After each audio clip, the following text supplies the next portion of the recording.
ನಮಸ್ತೆ ಎಲ್ಲರಿಗೂ. ನಾನಿವತ್ತು ಫಿಶ್ ಫ್ರೈನ ಮಾಡ್ತಾ ಇದ್ದೀನಿ. ತುಂಬಾ ಡಿಫ್ರೆಂಟ್ ಆಗಿರುತ್ತೆ. ಈ ಫಿಶ್ ಫ್ರೈ ಟೇಸ್ಟು ಸೂಪರ್ ಆಗಿರುತ್ತೆ. ಒಂದು ಸಲ ಮಾಡಿದರೆ ನೀವು ಪದೇ ಪದೇ ಮಾಡ್ತಾ ಇರ್ತೀರಾ ಇದೇ ಥರ. ಬನ್ನಿ ಯಾವ ಥರ ಮಾಡೋದು ಫಿಶ್ ಫ್ರೈನ ಅಂತ ನೋಡೋಣ. ತುಂಬಾ ಚೆನ್ನಾಗಿರುತ್ತೆ ಟೇಸ್ಟ್ ಮಾತ್ರ. ಇವಾಗ ನೋಡಿ, ನಾನು ಮಸಾಲ ಪೌಡ್ರ್ ಮಾಡೋಕ್ಕೋಸ್ಕರ 1 ಟೀ ಸ್ಪೂನಷ್ಟು ಧನಿಯಾ 1 ಟೀ ಸ್ಪೂನಷ್ಟು ಜೀರಿಗೆ, ಅಜ್ವಾಯಿನ ಹಾಕ್ತಾಯಿದ್ದೀನಿ. ಮತ್ತು ಇಷ್ಟು ಬ್ಯಾಡಗಿ ಮೆಣಸಿನ್ಕಾಯಿನ ತೊಗೊತಾ ಇದ್ದೀನಿ. ಒಂದು 3ರಿಂದ 4 ಕಟ್ ಮಾಡಿ ಇದನ್ನು ಡ್ರೈ ಆಗಿ ಹುರಿಬೇಕು. ಇದನ್ನು ಎಣ್ಣೆ ತುಪ್ಪ ಅಥವಾ ಏನೂ ಹಾಕಬಾರ್ದು, ಹಾಗೆ ಇದನ್ನು ಡ್ರೈ ಆಗಿ ಹುರಿಬೇಕು. ಸ್ಟೋವ್ನ ಮಧ್ಯಮ ಉರಿಯಲ್ಲಿ ಹಿಡ್ಕೊಂಡು ಸ್ವಲ್ಪ ಘಮ ಬರೋವರೆಗೂ ಚೆನ್ನಾಗಿ ಇದನ್ನು ಹುರಿಬೇಕು. ಇದರ ಪರಿಮಳ ಅಂತೂ ತುಂಬಾ ಚೆನ್ನಾಗಿರುತ್ತೆ. ಇದನ್ನು ಫ್ರೈ ಮಾಡುವಾಗ ಇವು ಹುರಿದಿದ್ದಾಗಿದೆ. ಇದನ್ನು ಸ್ವಲ್ಪ ಪೌಡ್ರ್ ಮಾಡಿ ತೊಗೋಬೇಕು. ಇವಾಗ ನೋಡಿ, ನಾನು ಫಿಶನ್ನು ತೊಗೊಂಡಿದ್ದೀನಿ. ಇವಾಗ ಅರ್ಧ ಲಿಂಬೆ ರಸನ ಹಾಕ್ತಾಯಿದ್ದೀನಿ. ಹಾಕಿ ರುಚಿಗೆ ತಕ್ಕಷ್ಟು ಉಪ್ಪು, ಅರಶಿನ. ಇವಾಗ ನಾವು ಪೌಡ್ರ್ ಮಾಡಿರುವುದನ್ನು ಹಾಕ್ತಾಯಿದ್ದೀನಿ. ಜೀರಿಗೆ, ಧನಿಯಾ ಮತ್ತು ಅಜ್ವಾಯಿನ ಪೌಡ್ರನ್ನು ಹಾಕ್ತಾಯಿದ್ದೀನಿ. ಇವಾಗ ಹುಣಸೆ ರಸನ ಹಾಕ್ತಾಯಿದ್ದೀನಿ. ನೀವು ನೋಡಿಕೊಂಡು ಹಾಕ್ಕೊಳ್ಳಿ ಎಷ್ಟು ಬೇಕಾಗುತ್ತೆ ಅಷ್ಟು. ಇವಾಗ ಕಡಲೆ ಹಿಟ್ಟನ್ನು ಹಾಕ್ತಾಯಿದ್ದೀನಿ 2 ಟೀ ಸ್ಪೂನಷ್ಟು. ರೆಡ್ ಚಿಲ್ಲಿ ಪೌಡರ್ 2.5 ಟೀ ಸ್ಪೂನಷ್ಟು. ಕಾರ್ನ್ಫ್ಲವರ್ನ ಹಾಕ್ತಾಯಿದ್ದೀನಿ 1 2 ಟೀ ಸ್ಪೂನಷ್ಟು.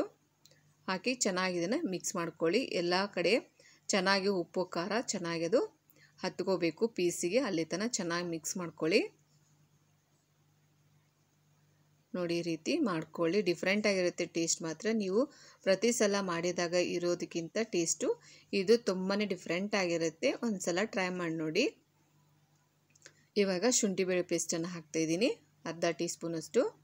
ಹಾಕಿ ಚೆನ್ನಾಗಿ ಇದನ್ನು ಎಲ್ಲ ಕಡೆ ಮಿಕ್ಸ್ ಆಗಬೇಕು, ಅಲ್ಲೇ ತನಕ ಮಿಕ್ಸ್ ಮಾಡಿ ಇಡ್ತಾಯಿದ್ದೀನಿ. ಇದನ್ನು 1 ಅವರ್ ರೆಸ್ಟ್ ಮಾಡಲು ಇಡ್ತಾಯಿದ್ದೀನಿ. ಇವಾಗ 1 ಅವರ್ ಆಗಿದೆ ನೋಡಿ. ನಿಮಗೆ ಟೈಮ್ ಇದ್ದರೆ 2 ಅವರನ್ನು ಇಡ್ಕೋಬೋದು. ಕರೆಕ್ಟಾಗಿ ಅದು ಉಪ್ಪು ಖಾರ ಚೆನ್ನಾಗಿ ಹೀರ್ಕೊಳ್ಳುತ್ತೆ. ನಾವು ಜಾಸ್ತಿ ಹೊತ್ತು ನಾವು ರೆಸ್ಟ್ ಮಾಡೋಕ್ಕೆ ಇಡೋದ್ರಿಂದ ಚೆನ್ನಾಗಿ ಉಪ್ಪು ಖಾರ ಹೀರ್ಕೊಳ್ಳುತ್ತೆ. ಇವಾಗ ನಾನು ತವಾ ಫ್ರೈ ಮಾಡ್ತಾಯಿದ್ದೀನಿ. ನೋಡಿ, ನಿಮಗೆ ಎಣ್ಣೆ ಇನ್ನೂ ಸ್ವಲ್ಪ ಕಡಿಮೆ ಬೇಕಂದರೆ ಹಾಕೋಬೋದು. ನಾನು ಇಷ್ಟರಲ್ಲಿ ಫ್ರೈ ಮಾಡ್ತಾಯಿದ್ದೀನಿ. ನೋಡಿ, ಅದೆಷ್ಟು ಹಿಡಿಯುತ್ತೆ ತವಾ ಅಷ್ಟು ನೋಡಿಕೊಂಡು ಮಾಡ್ಕೊಳ್ಳಿ. ಇದು ತುಂಬ ಬೇಗ ಬೇಯುತ್ತೆ. ಇದು ಬಾಳೆ ಮೀನು, ತುಂಬ ಬೇಗ ಬೇಯುತ್ತೆ ಇದು ಫಿಶ್ಶು. ಇದು ಟೇಸ್ಟು ಸಹ ಅಷ್ಟೇ ತುಂಬಾ ಚೆನ್ನಾಗಿರುತ್ತೆ, ಡಿಫ್ರೆಂಟಾಗಿರುತ್ತೆ. ಒಂದು ಸಲ ಇದೇ ಥರ ಟ್ರೈ ಮಾಡಿ ನೋಡಿ, ತುಂಬಾ ಚೆನ್ನಾಗಿರುತ್ತೆ. ನೋಡಿ, ಈ ರೀತಿ ಚೆನ್ನಾಗಿ ಫ್ರೈ ಮಾಡ್ಕೊಳ್ಳಿ. ಇದು ರೊಟ್ಟಿ ಚಪಾತಿಗಂತೂ ಸೂಪರ್ ಆಗಿರುತ್ತೆ.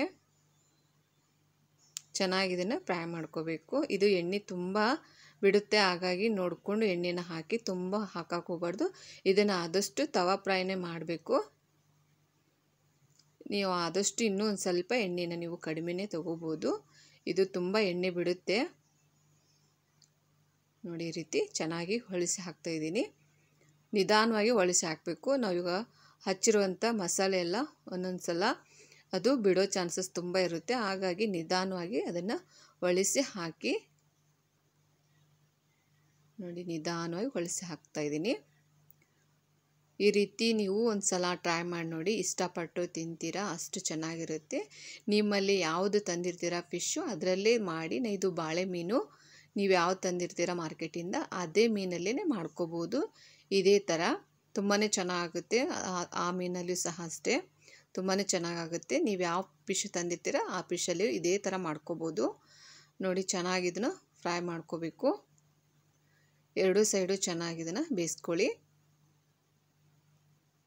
ಇದನ್ನು ಡೀಪ್ ಫ್ರೈ ಮಾಡಬಾರ್ದು, ಯಾಕಂದರೆ ಇದು ತುಂಬ ಎಣ್ಣೆ ಬಿಡುತ್ತೆ. ಹಾಗಾಗಿ ಆದಷ್ಟು ತವಾ ಫ್ರೈನ ಮಾಡ್ಕೊಳ್ಳಿ. ನೋಡಿ, ತುಂಬ ಬೇಗ ಬೇಯುತ್ತೆ ಇದು. ಇವಾಗ ಚೆನ್ನಾಗಿ ಫ್ರೈ ಆಗಿದೆ ನೋಡಿ, ತೆಗಿತಾ ಇದ್ದೀನಿ.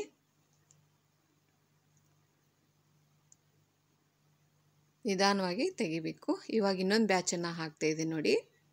ತುಂಬ ಬೇಗ ರೆಡಿ ಆಗುತ್ತೆ. ಇದು ಸಹ ಅಷ್ಟೇ, ಫಿಶ್ ಸಾರು ಅಷ್ಟೇ ತುಂಬಾ ಚೆನ್ನಾಗಿರುತ್ತೆ ಇದರ ಫಿಶ್ ಸಾರು. ಇವಾಗ ನಿಮಗೆ ಒಂದು ಓಪನ್ ಮಾಡಿ ತೋರಿಸ್ತಾ ಇದ್ದೀನಿ. ತುಂಬ ಚೆನ್ನಾಗಿರುತ್ತೆ. ಒಂದು ಸಲ ನೀವು ಟ್ರೈ ಮಾಡಿ ನೋಡಿ, ತುಂಬ ಇಷ್ಟಪಟ್ಟು ತಿಂತೀರಾ. ಈ ರೆಸಿಪಿ ಇಷ್ಟ ಆದಲ್ಲಿ ನಿಮ್ಮ ಫ್ಯಾಮಿಲಿ ಫ್ರೆಂಡ್ಸಿಗೆ ಶೇರ್ ಮಾಡಿ. ಇದೇ ಮೊದಲ ಸಲ ನಮ್ಮ ಚಾನಲ್ನ ನೋಡ್ತಾ ಇದ್ದರೆ ನಮ್ಮ ಚಾನಲ್ನ ಸಬ್ಸ್ಕ್ರೈಬ್ ಮಾಡಿ, ಶೇರ್ ಮಾಡಿ. ನೋಡಿ, ಟೇಸ್ಟಿಯಾಗಿರುವಂಥ ಫಿಶ್ ಫ್ರೈ ರೆಡಿಯಾಗಿದೆ. ಟೇಸ್ಟ್ ಮಾತ್ರ ಅದ್ಭುತವಾಗಿರುತ್ತೆ. ಒಂದು ಸಲ ನೀವು ಟ್ರೈ ಮಾಡಿ ನೋಡಿ. ಮತ್ತೆ ಭೇಟಿಯಾಗೋಣ ಮುಂದಿನ ರೆಸಿಪಿ ಒಂದಿಗೆ. Thank you for watching.